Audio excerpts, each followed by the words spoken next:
Olá, seja bem-vindo a mais um episódio do Manchete Podcast. No programa de hoje eu recebo aqui para um bate-papo o presidente da Câmara de Campos. Esteve comigo recentemente, mas acontece tanta coisa, né, que a gente tem que conversar várias vezes. Marquinhos Bacelar, a quem desde já agradeço pela participação.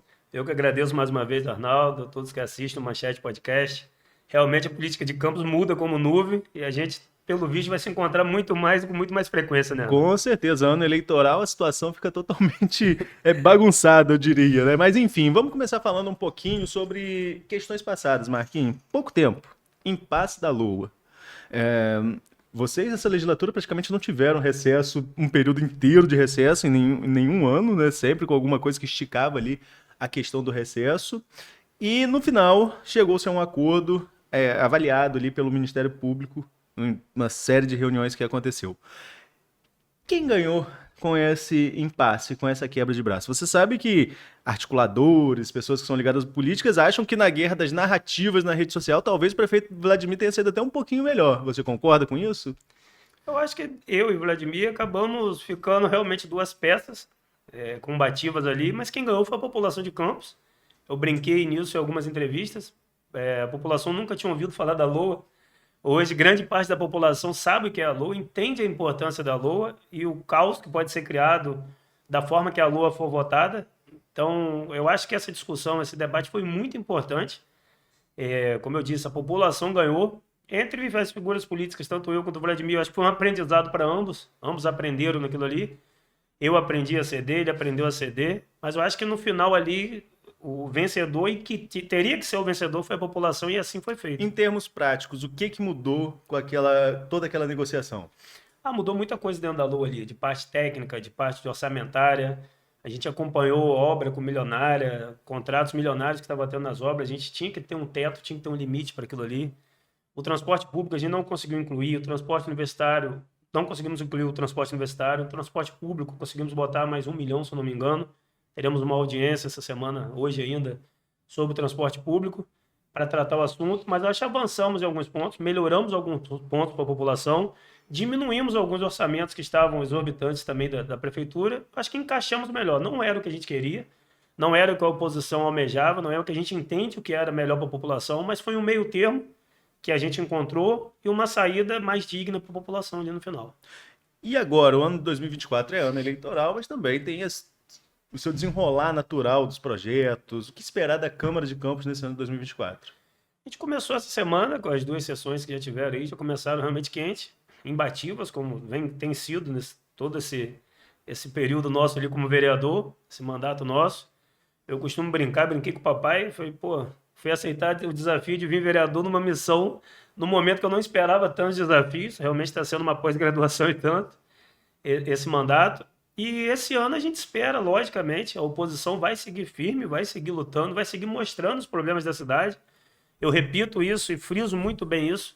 Acho que a população tem que entender, e eu acho que a população entendeu muito pela LOA também, que oposição não é atrapalhar o prefeito, oposição é mostrar uma realidade que o prefeito não enxerga dentro da sua bolha, e a gente vai seguir fazendo isso. Se tiver que subir o tom, a gente vai subir, se tiver que bater firme, a gente vai bater, se tiver que ceder, a gente vai ceder também, porque a gente está ali sempre visando a população e a população tem que ganhar.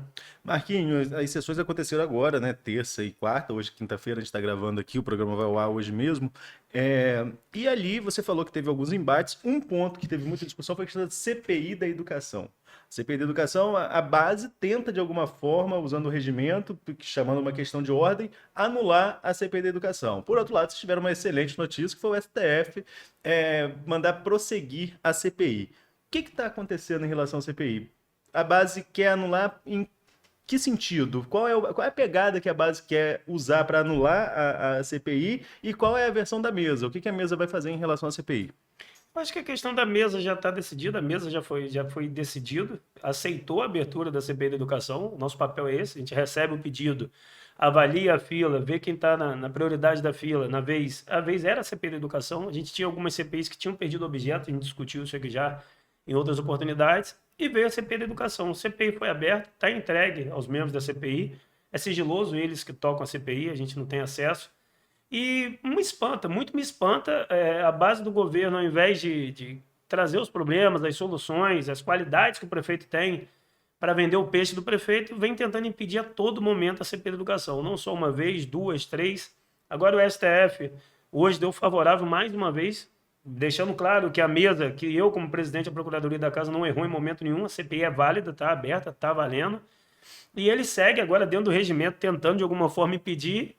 Eu acho que quem muito briga para esconder alguma coisa é porque tem algo a esconder. E eu acho que a CPI, os membros da CPI, têm que ficar mais atentos a isso. Eu acho que a força que a base do governo está fazendo, o investimento financeiro que fez no escritório de Brasília, do tamanho que é o escritório de Brasília, que é o escritório do vice-presidente da República, daí a gente vê o tamanho e o peso financeiro que deve ser esse escritório para a gente contratar ele para defender. Defender apenas uma tentativa de barrar uma CPI, sem entrar na justiça para barrar uma investigação. Eu falo isso, acho que em todas as sessões, quem tem medo de investigação é governo corrupto. Acho que quem não teme, quem não tem corrupção, não tem o que temer. Quer investigar, está aberta. Vem investigar, procura o que tem de errado. Se achar o que tem de errado, tem que ser punido quem errou e pagar pelo que fez. Mas tem algum... Como ficou essa questão de ordem? Você já analisou, já respondeu? Eu confesso que ontem eu não consegui acompanhar a sessão toda, então eu me perdi um pouquinho nessa linha do tempo. Já foi respondida a questão de ordem ou você ainda vai responder a base? A Procuradoria, se eu não me engano, já passou ontem para a CPI, para os membros da CPI, que está válida, que tá valendo a CPI, continua seus trabalhos. Tem nada de irregular na CPI. Eu não dou muita voz, não dou visibilidade a isso, porque eu acho que é um assunto hoje que cabe aos membros da CPI a investigação. Acho que quanto mais a gente fica tentando jogar cortina de fumaça, acaba atrapalhando, talvez, a investigação. Acho que é uma investigação séria. A gente tem várias denúncias da educação, não é de hoje. A gente, como vereador, não falando de CPI, como órgão fiscalizador, que é a Câmara, que somos nós vereadores, a gente fiscalizou obras de escola, que fizeram obras de reparo, depois fizeram obra para refazer a escola, uniforme que foi comprado um contrato exorbitante usando o uniforme do governo passado, merenda escolar de péssima qualidade, transporte escolar. Enfim, recebemos uma enxurrada de denúncias e hoje, na segunda-feira, se não me engano, terça, o secretário confirma uma reunião com mães de alunos e falta a reunião sem ao menos avisar. Então tem algo muito errado acontecendo. Qualquer leigo está percebendo isso, que tem algo que eles estão tentando esconder a todo custo. E eu acho que nenhum vereador da base toma atitude sem autonomia do prefeito. Eu acho que o vice-líder de governo, o Fred Rangel, que é vereador também da base do governo, não ia tomar atitude, não ia gastar um dinheiro pagando o escritório de Brasília sem a autorização do prefeito. Se eles estão fazendo é o que o prefeito está autorizando, ou talvez induzindo eles a entrar a todo custo para tentar barrar essa CPI da educação. Só que, como eu brinquei, eles não estão pensando, se for barrada a CPI da educação e esse desespero em algum golpe que eles conseguirem dar, a próxima CPI que está na fila é da saúde. E é outro calcanhar de Aquiles de qualquer governo, ainda mais num governo da família Garotinho, que a gente tem ali um Paulo Irano, que foi secretário, que já responde alguns processos, que foi secretário até pouco tempo. Então, acho que a saúde também é um calcanhar de Aquiles que merece ser investigado.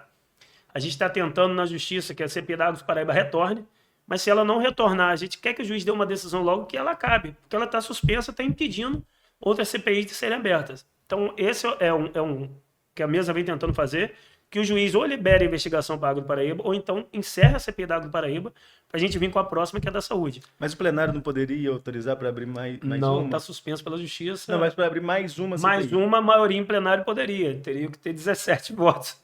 Mas hoje o prefeito tem 16, a gente não chega nem perto. Vamos falar um pouquinho então sobre outra polêmica já dessa semana, uma coisa tão simples que eu já noticiei tantas vezes desde 2014 para cá que eu cubro a política de campus, que é mudança de horário em sessão. Eu falei com interlocutores do governo, da base governista, com próprios vereadores governistas na terça-feira, soltei uma notinha que, terça-feira, eu soltei uma notinha dizendo que a sessão ia para 9 horas a partir da próxima semana, se não acontecer nada de hoje até amanhã, porque a política de campus é extremamente dinâmica. E o pior que aconteceu, pediram para adiar a votação. O que aconteceu, Marquinhos? Todo ano de eleição, os vereadores decidem por antecipar a sessão, o horário da manhã, para eles terem o dia inteiro livre para trabalhar, para cada um correr atrás dos seus compromissos, e é de praxe, realmente. E conversando com o Fred Machado, ex-vereador, companheiro meu de oposição, ele me falou que em 2020, ele como presidente, ele colocou no dia 3 de março em votação e assim votaram. Falei, vamos colocar logo então, que a gente já é uma pauta encerrada, semana que vem a gente já começa de manhã. Procuramos os vereadores, grande maioria, não digo todos ali, mas acho que uns 23 vereadores estavam a favor de colocar para de manhã, conversa de corredor, de bastidor. Como eu falei na sessão de ontem, 3 foram na minha sala na terça-feira perguntando se estava certo, para se programar, para se organizar. Falei que estava certo, que iria para a pauta de quarta-feira, em caráter de urgência, para a gente resolver isso logo. E fui surpreendido às 4h40 de ontem, 20 minutos antes da sessão, meia hora antes, pela base do governo, alguns membros do vereador da base do governo dizendo que não iriam votar para eu tirar de pauta. Eu perguntei o porquê de uma votação tão simples, algo que não muda nada. Eles não souberam responder, disseram que poderia ter alguma coisa por trás disso. Eu até brinquei na sessão, quem vive com bandido, quem dorme com bandido, acha que todo mundo é bandido. Então, deixo claro para a população que vai nos escutar, a mudança de horário é apenas de praxe. Não tinha nenhuma armadilha naquilo ali. E não vai ter, que eu tenho certeza que daqui a pouco eles vão pedir para colocar de manhã de novo. Então é isso, foi um fato simples, acho que é apenas uma guerra, uma birrinha política, porque eles acham que vencem com isso. Marquinhos, vamos falar um pouquinho de ano eleitoral também, né? Nós estamos já no ano eleitoral, ainda são todos pré-candidatos, né? Mas já estão todos trabalhando a questão de nominata. Nominata, ontem, se não me falha a memória, ontem ou anteontem, peguei um pedaço da sessão de ontem ainda, você falava que o governo teria dor de cabeça para montar nominata. E a oposição? Eu estou bem tranquilo com essa questão de nominata. Fui sempre de bastidores com o papai, sempre ajudei a montar nominata, então eu sei o potencial do meu grupo. Hoje tem meu pai que está lá no comitê incansavelmente trabalhando como sempre. Hoje a gente tem uma estrutura maior, graças a Deus, tem várias pessoas que simpatizam com o nosso trabalho, nós conseguimos mostrar ainda mais o nosso trabalho, não só para toda a cidade, mas para todo o estado, através de Rodrigo. Então isso nos favorece. O nosso grupo político tem a fama justa de que dá a palavra e cumpre. A gente não passa perna em ninguém, a gente é imbatível, a gente às vezes é agressivo, mas a gente é transparente, a gente não tem covardia. Então isso favorece a montagem das nominatas. Os partidos a gente estamos articulando ainda, é questão de tempo para a gente dar divulgação, até porque em abril a gente tem que estar com tudo definido. Mas nominata não me espanta, a gente tem 9 vereadores de mandato, tem mais uma leva de vereadores com potencial que vem para disputar a eleição também. Eu falei que o governo vai ter dificuldade porque o número de vereadores de mandato que eles têm é muito grande, o número de secretário que eles têm é muito grande, números de baba-ovo que eles têm também que querem ser candidato é muito grande. Então, acho que eles vão ter mais dificuldade com isso. Acho que esse desespero do prefeito de sair correndo atrás de partido, de buscar verba partidária, é para ajudar nesse sentido. E eu vejo o prefeito ainda, posso estar enganado, cometendo mais um erro, que é escolher um preterido antes de uma montagem de nominata. Ele escolheu o seu braço direito. Dizem que é um super candidato, né? Hoje se colocou como super candidato. Eu vejo os bastidores da Câmara, os vereadores da base do prefeito meio que revoltados, porque está indo em cabo eleitoral de todo mundo pegando. Então, acho que ele está cometendo mais um erro, acho que mais uma imaturidade, acho que é normal da idade. Acho que o prefeito não pode ter um preterido, já que ele tem um grupo, uma demanda enorme de vereadores, gente com potencial para ser vereador. Então, acho que ele vai ter mais dificuldade nessa montagem nominada pelo número expressivo de candidatos e de vereadores que ele tem. Hoje, quais partidos caminham com você e com o seu grupo político? Claro que você tem União Brasil, para onde o Rodrigo Bacelar vai. Já emenda uma pergunta, você vai para a União também? E quais são os outros partidos que estão aí nesse arranjo já consolidado, né? Porque o PL parece que estava com vocês, Vladimir disse que está com ele, aí a gente fica nessa dúvida agora. A União Brasil está certo pela divulgação que o Rodrigo fez. A Solidariedade, que é o meu partido, também tive com Auro no Rio também, está tudo certo de caminhar, continua comigo, o vereador Igor Pereira, que estamos lá. O PL, ontem, fui pego de surpresa com o vídeo, depois procurei o vídeo, ele tinha sumido da rede social, tanto do prefeito quanto do senador. E eu não sei como está essa questão do PL. Para mim, o PL seria de grande importância na oposição de Campos hoje, por ser um partido que tem uma bandeira muito combativa à corrupção e um partido que combate a corrupção apoiar um governo da família Garotinho, eu acho meio incoerente. Eu acho que se o PL entender o que é a família Garotinho, como eu brinco, se botar no Google Garotinho, o PL que defende a bandeira anticorrupção, que defende a família, não tem como caminhar lado a lado com a família Garotinho. Mas na política tudo pode acontecer. Mas vamos ver se essa matéria, que essa notícia do PL caminhar com o prefeito é verdade. Se for, é lamentável. Eu tinha uma esperança muito grande do PL caminhar na oposição. Tem um candidato na oposição. Como eu disse, conversei com o Paul Bel quando ele veio aqui naquela visita. Tive outra oportunidade no Rio com ele. Ele falou que gostaria, sim, que seria um desafio muito grande disputar a Prefeitura de Campos. E eu vislumbrava ele num PL aqui disputando uma eleição. Mas, como eu disse, política muda muito. A gente está aqui em Campos, nosso interior aqui quietinho, meio longe da capital. Quem decide mais é a capital. O que vier de lá, a gente vai acatar e vai lutar com as armas que a gente tiver na mão. Mas você vai à União Brasil ou você fica em Solidariedade? A tendência é eu ficar no Solidariedade, até então não teve mudança alguma, a gente ainda está desenhando, está fazendo as articulações que tem que fazer, Mas hoje estou no Solidariedade. Se tiver que ir para União também, vai ser por benefício de grupo. Sempre o grupo vai estar em primeiro lugar. Na eleição de 2020, né, o seu grupo político, nós tínhamos vários grupos políticos, muitos dos que hoje estão no seu grupo político não se elegeram ali. Né? Vocês fizeram 5 vereadores naquela eleição. Estou puxando aqui na memória, né? Você, Elinho, Igor, Silvinho, Matoso. Nildo e Marcione. Marcione e Nildo. Silvinho também? Silvinho também. Tá. Então, nessa eleição agora, você já tem 9, porque nessa conjuntura nova da Câmara, os que foram eleitos fora do grupo Vladimir, alguns teve aquelas mudanças naturais em 4 anos de mandato. Qual a projeção do seu grupo político para número de cadeiras na próxima legislatura? Quantas cadeiras vocês estão vislumbrando aí? A projeção do grupo, eu não posso nem falar pelo grupo, mas seria minha realidade, o que eu vou lutar, o que eu vou tentar a todo momento, a gente manter um número razoável ali de 10 a 12. A gente entende e acha benéfico a população, pelo menos ter a metade da Câmara ali sendo oposição, se o prefeito for Vladimir ou o prefeito for qualquer outro. Como eu defendi e defendo na minha cadeira de presidente, eu acho que a Câmara tem que ser independente ao prefeito. Toda a Câmara tem que ser independente ao prefeito, porque se seguir como estava 2 anos atrás, Campos estaria muito pior do que está. Eu acho que, não colocando muita importância no nosso trabalho, mas a gente teve um fato muito importante, a nossa presidência foi algo muito importante. Nós conseguimos evoluir a cidade por ser oposição ao prefeito, por não ser atropelado pelo prefeito. Então, eu acho que isso, a Câmara de Vereadores precisa, sim, de um grupo forte. Eu acho que o nosso grupo se coloca à oposição pela história política nossa, com a família Garotinho, mas eu digo, se o prefeito for alguém ligado a gente, a Câmara tem que ter metade que seja oposição a gente. Acho que toda democracia precisa de uma oposição forte e, se é possível, a presidência da Câmara também ser totalmente independente. Falando em presidência da Câmara, Marquinhos, eu falei que vocês não tiveram recesso legislativo quase que ano nenhum, né? Ou quando teve foi bem curtinho. Será que vai dar para ter recesso no meio desse ano?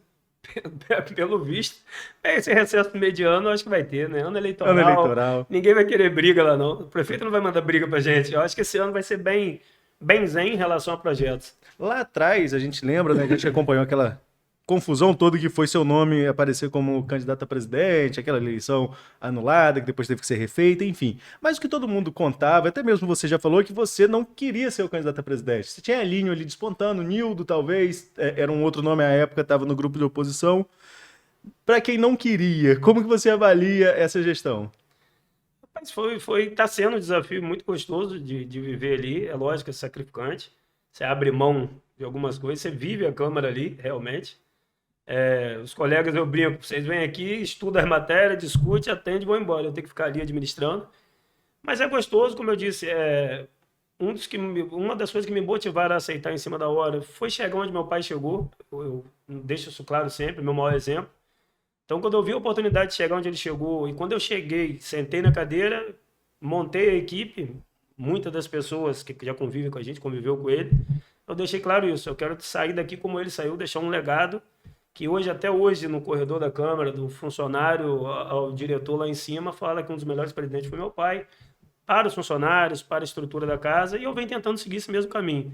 Eu tenho certeza que eu vou fazer o máximo possível para isso, para entregar meu mandato ali, deixando uma marca positiva para os funcionários, para a casa, para a estrutura, para o povo de Campos. Sair deixando a porta aberta e o nome bem falado, sem nenhum resquício de corrupção. Marquinho, vamos voltar, vamos nesse vai e volta de gestão e eleição. Nós já falamos aqui de montagem de nominato, de números de vereadores que tem no seu grupo, enfim. Mas quem acompanha a política sabe também que para puxar voto de vereador tem que ter prefeito. Tem que ter candidato a prefeito. Qual o candidato a prefeito do grupo Bacelar em Campos? A gente não definiu ainda não, a gente tem vários nomes, eu falei isso em todas as entrevistas. A gente tem o Paul Bel, que é um nome forte, eu acredito ser um nome muito forte para Campos, é um cara combativo. E Campos, eu acho que precisa de combatividade, a gente precisa de um prefeito com atitude, a gente está cansado de artista. A nossa cidade não é um circo, não é um teatro, a gente precisa de alguém que queira administrar a cidade, alguém que saia daqui deixando um nome, que saia do seu mandato deixando o nome de que fez algo pela cidade e não deixando o nome de que foi um artista conhecido por outras coisas que não seja administrar. A gente tem Carla Machado, que para mim... Dois extremos, hein? 2 extremos, que vem no oposto. do PL ali, mas uma pessoa guerreira, uma pessoa vitoriosa, que deixou sua marca na sociedade e que também desponta, se colocou também, que tem a vontade de talvez disputar a eleição de Campos, e a gente vai trabalhando em cima desses nomes. Tem o próprio Thiago Rangel, que é deputado, que se colocou também à disposição de ser prefeito de Campos. Eu acho, e costumo brincar, acho que quanto maior e a qualidade das pessoas que querem disputar a cadeira de prefeito de Campos é melhor para a população. Quanto mais candidatos tiverem, logicamente, com qualidade, é melhor para a democracia, é melhor para as escolhas, é melhor para os debates, é melhor para montar os projetos para a cidade. E eu vejo isso. A gente está ainda nessa definição, a gente não quer cometer o erro de afobar. A gente, na outra eleição, foi a mesma coisa, a gente analisou muito, esperou muito para escolher. Escolhemos um nome novo à época, uma pessoa nova que não tinha disputa alguma, porque entendemos que as duas frentes que se colocavam não estavam prontas para ser prefeita de Campos. E eu acho que a gente estava certo lá atrás. Eu acho que as duas figuras que se colocaram, que foi o Caio e o Vladimir, não estavam e não estão prontas para ser prefeito de Campos. A cidade precisa realmente de um prefeito que queira administrar a cidade, que queira ser prefeito, e não artista, não modelo. Por falar nessas duas frentes, agora são aliados ou não são aliados? Como que vai ficar esse tabuleiro em Campos? Agora eu quero a sua análise, né? Sei o Caio, porque foram muitos votos. O Caio foi muito bem votado, né? Teve uma ascensão muito grande no segundo turno. Vladimir foi muito bem no primeiro turno, ele saiu muito bem no primeiro turno, mas no segundo turno quem surpreendeu foi Caio encostar ali na apuração que foi definida lá quase que no finalzinho da eleição de 2020. Agora, sem Caio no cenário, que é o que se desenha até o momento. E esses votos soltos, será que são votos que migram mais a Vladimir ou são votos abertos para todos esses campos que você vem apostando aí de um extremo a outro, de Paul Bel a Carla Machado, que por enquanto são só pré-candidatos nesse tabuleiro? Eu analisei até lá atrás, na eleição mesmo, no segundo turno. Esses votos eu não considero que sejam de Caio. Votaram em Caio por falta de opção. Eu acho que a cidade é bem dividida e segue bem dividida com o garotismo e o antigarotismo. Corrupção contra a pessoa que tem esperança de uma cidade melhor. Eu acho que Vladimir chegou ali no primeiro turno perto do seu teto, isso foi comprovado no segundo turno, que ele chegou muito próximo já do limite de votos que a família Garotinho tem em Campos. E Caio foi a surpresa porque quem não quer Campos, acho que a outra metade de Campos não suporta a família Garotinho, está cansada de ser roubada, está cansada de ser sacrificada, está cansada de ser enganada e vai votar na opção que surgir. Caio realmente hoje eu vejo fora de qualquer disputa política, pelas decisões que tomou, pelos erros que cometeu, tanto quanto homem quanto político. Acho que isso acaba manchando, eu acho que está, para mim, considero fora, lógico que pode vir, pode ganhar, pode acontecer o que for, mas eu hoje, analisando, considero ele carta fora do baralho na política de Campos. Eu vejo Vladimir, vejo outros nomes, eu acho que esses nomes que votaram em Caio são os votos que estão abertos hoje para quem vier de novidade, mostrando qualidade. Marquinho, mas agora também nessa eleição tem um outro fator que pesa em qualquer cidade, que é a máquina, né? Isso você acha que favorece o Vladimir de alguma forma? Você faz essa leitura? Ou você acha que por mais que ele tenha a máquina, ele perdeu na rua, que são duas coisas diferentes? Eu acho que mesmo com a máquina, quem está dentro da máquina já era os garotistas, a turma que gosta da corrupção, que gosta de desviar dinheiro público. E quem não estava na máquina, que não é garotista, estão puxando agora ótimas contratações de última hora que estão fazendo, livramentos para outro grupo. E eu acho que vejo um desespero da parte dele. Eu acho que quem está muito favorito, como ele canta a vitória, como ele vem demonstrando, como ele vem tentando induzir a população que ele está favorito, para dificultar talvez nominata, para dificultar concorrente, não estaria no desespero tão grande. Como eu disse, quem está bem tranquilo, que não há corrupção, não passaria 2, 3 dias em Brasília, perto de uma decisão sobre a CPI da educação. Eu acho que quem está tranquilo, vai seguir trabalhando, sem desesperar. Eu acho que se tem um desespero é porque tem uma dúvida, que tem alguma coisa aí que a gente tem que ver. Agora, nós falamos sobre diversos atores políticos e eu passei rapidamente por um muito importante, que é o seu irmão, Rodrigo Bacelar, hoje presidente da Alerj.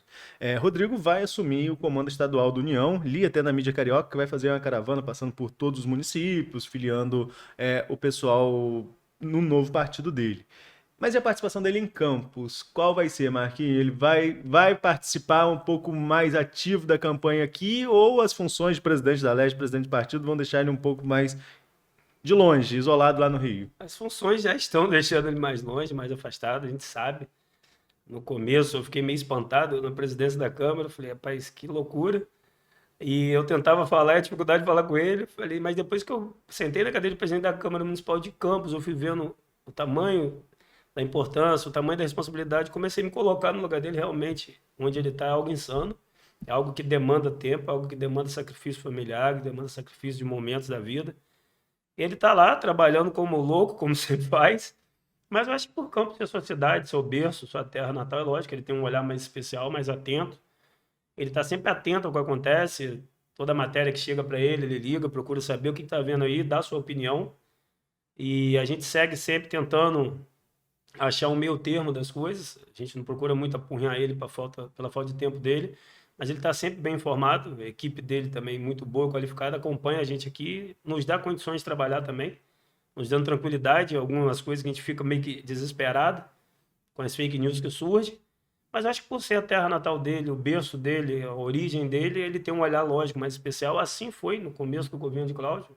O investimento de bilhão que a Cláudio fez em Campos se passou por Rodrigo, logicamente. Se não fosse o Rodrigo do lado de Cláudio ali como secretário de governo, Campos não teria o investimento que teve. O governador que mais investiu em Campos foi Cláudio Castro. Não foi nenhum governador que nasceu em Campos, criado em Campos. Isso se passou por Rodrigo. E na presidência da Alerj ele segue da mesma forma. Eu acho ele indo para União, fazendo a caravana, montando. Logicamente ele vai vir aqui, vai dar uma atenção, vai nos ajudar muito. E os vereadores contam com isso e a população, no geral, conta com isso. Como eu disse, a população não pode ficar presa a um grupo político, a gente tem que ter opções. Marquinhos, mais uma vez agradecer a sua participação e como você disse lá no início, né, em ano eleitoral, ser presidente da Câmara, ser candidato à reeleição, então a gente vai se encontrar aqui mais algumas vezes. É um grande prazer estar aqui, Arnaldo, agradeço mais uma vez e estou aberto, todo convite que tiver, eu estou aqui, tendo tempo, eu vou estar aqui para a gente discutir, para a gente debater, é sempre um aprendizado também.